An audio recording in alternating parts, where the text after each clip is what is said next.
한국 축구 국가대표팀이 사우디아라비아를 극적으로 꺾고 2023 아시아축구연맹 아시안컵 8강에 올라가자 일본 매체도 기적의 한국이 지옥에서 부활했다며 앞다퉈 보도했습니다.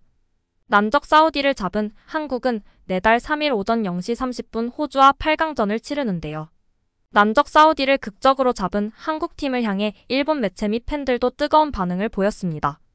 일본 축구 전문지 게키사카는 기적의 한국이 후반 54분에 동점골을 넣고 승부차기 끝에 사우디를 이겼다며 놀라워했다. 풋볼존은 한국이 지옥에서 부활했다고 표현했습니다.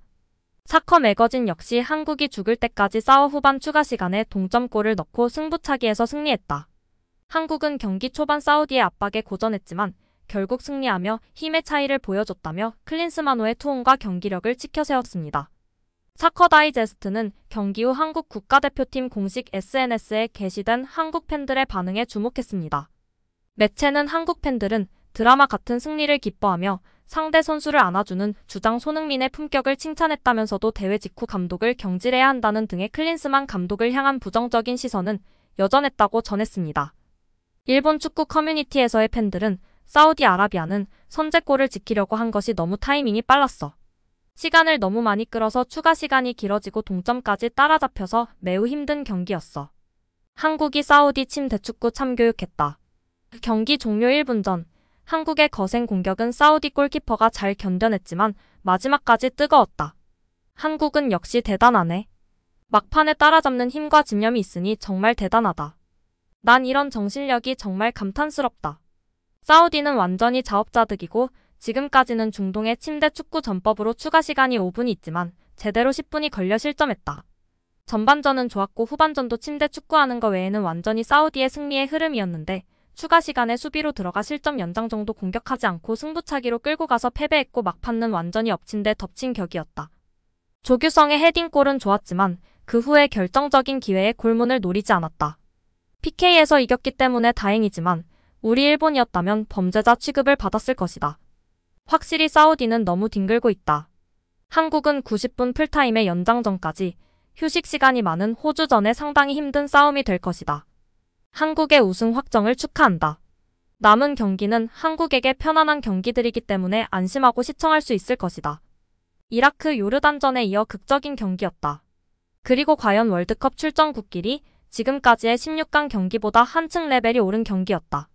연장전 후반전은 사우디 쪽이 완전히 지쳐서 PK 노리면서 시간을 끌었기 때문에 한국이 더 탄력을 받을 것으로 생각했다. 또한 경기가 거칠어진 것처럼 보일 때 양팀을 침착하게 하는 역할을 잘해줬다. 한국이 더 강했는데 사우디아라비아가 이길 수 있는 경기에 졌다. 너무 지키기에 들어갔다. 공격은 안 하지만 볼 점유율을 지키고 있는 상태에서 상대팀 진영에서 시간을 끌고 이기는 패턴은 자주 볼 수 있지만 볼을 걷어내고 라인을 많이 낮춰서 이길 수 있는 경기는 많지 않은 것 같다. 최선을 다했으면 좋겠는데 더 따라잡히고 말았다. 개인적으로 한국보다 호주가 더 좋아서 최선을 다했으면 좋겠는데 경기를 보면 한국이 한 수위라는 느낌이 든다. 한국의 골키퍼가 정말 대단하다. 그 중앙에서 광속에서 잘 막아냈다. 한국을 8강에 견인했다. 부러워. 자, 다음은 일본의 차례다. 한국은 정말 대단했다. 난 개인적으로 한국을 응원했다. 경기 전에는 사우디 힘내라고 생각했지만 경기를 보니 사우디를 응원할 생각이 날아갔다. 이전과 달리 침대 축구를 하면 그만큼 추가 시간이 늘어나고 이미지도 나빠질 뿐이니까 중동 축구는 조금은 방법을 바꾸는 것이 좋다. 등의 반응을 보였습니다. 한국의 드라마틱한 승리에 외신들의 평가와 극찬이 쏟아지고 있습니다. 경기 전부터 워낙 관심이 컸던 우승 후보들 간 대결인데다 워낙 극적으로 승부가 갈리자 전 세계 외신들도 잇따라 보도했는데요. 스포츠 전문 매체 ESPN은 사우디아라비아가 1대0으로 앞선 뒤 두꺼운 버스가 골문 앞에 세워졌다. 사우디아라비아 선수들의 모든 수비 액션에 관중들은 뜨거운 함성으로 답했다. 그러나 한국의 기회가 오고 있었고 99분의 1이 일어났다며 경기 상황을 세세하게 전했습니다. 이어 ESPN은 조규성의 극적인 동점골이 터지자 사우디아라비아 관중들은 망연자실했다. 북소리는 울렸지만 사우디아라비아는 관중들의 구호도 사라졌다. 결국 연장전 돌파구를 찾지 못한 두 팀은 승부차기에 돌입했다. 조현우가 2개의 선방을 펼치자 경기장은 더욱 조용해졌다. 황희찬이 승부를 결정지을 수 있는 킥을 준비하자 로베르토 만치니 감독은 터널을 통해 곧장 걸어내려갔고 사우디아라비아 팬들도 떼지어 자리를 떴다고 설명했습니다. 조규성은 경기를 마치고 중계 방송사와 인터뷰에서 더 많은 기회가 있었는데 그걸 다 넣지 못해서 아쉬운 마음이 더 큰 것 같다고 말했습니다. 그러면서 앞서 강인이가 크로스를 올려줬을 때 이제 됐다 했지만 아쉽게 골대를 맞아 다음에 하나 더 오겠지 생각했다며 설영우가 내게 주는 순간 이제 골이다라고 생각했던 것 같다고 덧붙였습니다. 경기 후 조규성은 이겨서 기분은 좋지만 기회를 더 살릴 수 있었다. 승부차기까지 하지 않아도 되는 경기였는데 아쉬운 부분이 있다며 동점골 순간에 솔직히 좋다기보다 여태까지 아쉬움이 더 컸던 것 같다.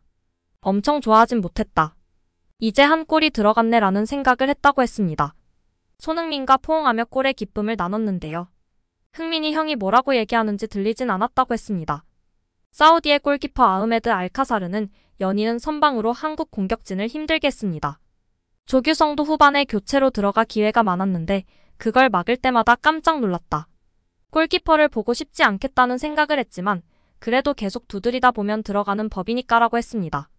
세 번째 키커로 나서 성공한 승부차기 순간에 대해선 긴장은 되지 않았다고 했습니다.